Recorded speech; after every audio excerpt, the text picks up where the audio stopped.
खुलुमबाय नोंथांमोनखौ बयखौ बरायबाय। दिनै 2 जानुवारि 2023 बारा जाबाय समबार, बे दाननि 2थि खालार। फैदो दिननि खौरांफोरखौ बेखेवनोसै।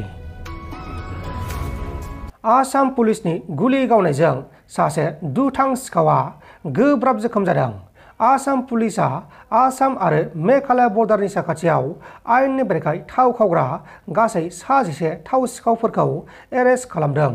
हमजानाय गुबै दायनिगिरि मास्टारमाइन्ड इमाद आलीआ पुलिसजों एरेस्ट खालामजाखांनायनि उनाव पुलिस कास्टडिनिफ्राय खारखोमा नाजादोंमोन। बेहायनो पुलिसजों आथिङाव गुलि गावजानानै गोब्राब जोखोम जादों। बे समाव मास्टारमाइन्ड इमाद आलीखौ गुवाहाटी मेडिकेल कलेज एन्ड हस्पिटालाव फाहामथाय होगासिनो दङ। गुबुन हमजानायफोरनि मुङा जाबाय पranjal बरा 39 बोसोर बैसोनि, मोहम्मद शुकुर आली 32 बोसोर बैसोनि, बिटू सिंहा 30 बोसोर बैसोनि, आसिर उद्दीन हक 30 बोसोर बैसोनि, तपन बनिया 23 बोसोर बैसोनि, सागर बरा, गपाल दे, नारायण सरकार, इमाद आली आरो पारुल हुसैन। दा बिसोरखौ एरेस्ट खालामनानै आयेननि बायदि एबा जोबथेसालिसिम दैथायहरनाय जासिगोन। गुवाहाटी मिउनिसिपाल कर्परेसन बिफाना लाल गणेश ओनसोलाव थानाय पिज्जा हाट गलाखौ सिल खालामदों, अदेबानि ताला मारिदों। थिखानाय माखासे नेमखान्थिफोरखौ फल' खालामैनि थाखाय आरो ट्रेड लाइसेन्सखौ मोजाङै दिन्थिनो हायैनि जाहोनाव गुवाहाटी मिउनिसिपाल कर्परेसन बिफाना ताला मारिनाय जादों। बिश्वनाथ जिल्लायाव दुंहाव थासारि सोमजिदों। बिश्वनाथ जिल्लानि आसु आफादा बिश्वनाथ जिल्लाखौ दानफिननायनि जाहोनाव गोसो सिंनिफ्राय गोथौयै दुखुखौ फोरमायदों। लोगोसे बिश्वनाथ डिस्ट्रिक्टखौ दानफिननानै सनितपुर जिल्लायाव सोफिननायखौ लानानै गोख्रों खुद्रिसारनायजों लोगोसे आसामनि चिफ मिनिस्टार हिमन्त बिश्व शर्मा बिथांनि मुसुखाबो सावनाय जादों। वेस्ट सिक्किमाव रबवेनि खामानि सोलिबाय थानाय समावनो रबवेनि वालआ हरखाबै बायना गोलैसिननायाव 2 खामानि मावग्रा लेबारफोरा अबथिरायै जिउ गोमानांगौ जादों आरो गुबुन 3 लेबारफोरा गावसोरनि जिउखौ खुनुरुखुमै रैखा खालामनो हादों।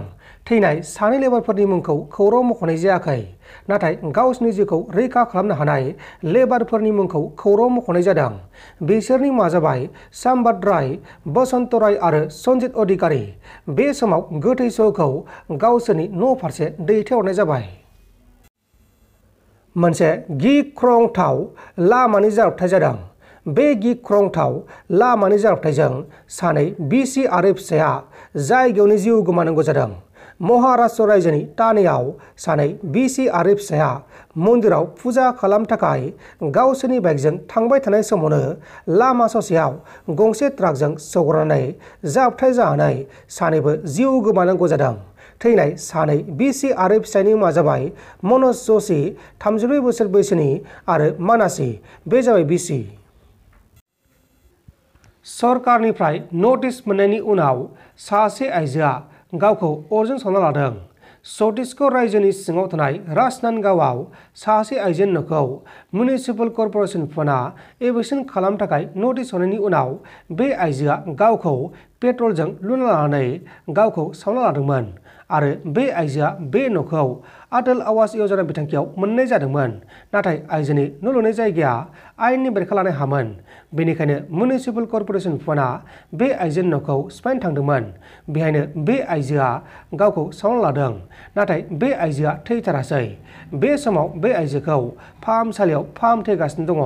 गावखौ अरजों सावना लानाय आइजोनि मुङा जाबाय यास्मिन मेनन 34 बोसोर बैसोनि आरो बे आइजोआ गावनि फिसायजों गारजानानै गावनि गथ'जों थागासिनो दंमोन। नोंथांमोन दासिमनि माखासे खौरांफोरा बेखिनिनोमोन। बेखिनिसिम नायनायनि थाखाय नोंथांमोननिसिम रोजा रोजा साबायखर। गोजोन्थों। एसेनोसै।